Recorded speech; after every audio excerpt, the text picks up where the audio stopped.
আমাদের পানকৌড়ি এইমাত্র এখান থেকে গোসল করে দেখতে পাচ্ছেন এখানে 5টা গোসল করে এখন নিচে আরাম করতেছে, আর একটি গোসল করে মাত্র উপরে উঠলো। এখন তাদেরকে আমি খাওয়াবো। তারা বিশেষ করে তাদের খাবার হচ্ছে মাছ। দেখতে পাচ্ছেন হাঁক করতেছে খাবার মনে করে।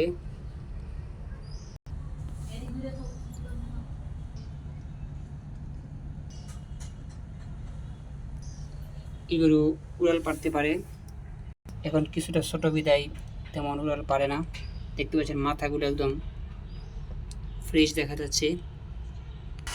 এই বাবুটি এই পাখিগুলো লালন করতেছে বাবু। জব করতো না এটা কবে নয়। দেখতে পাচ্ছেন এই পাখির ঠোঁট খুব ধারালো থাকে।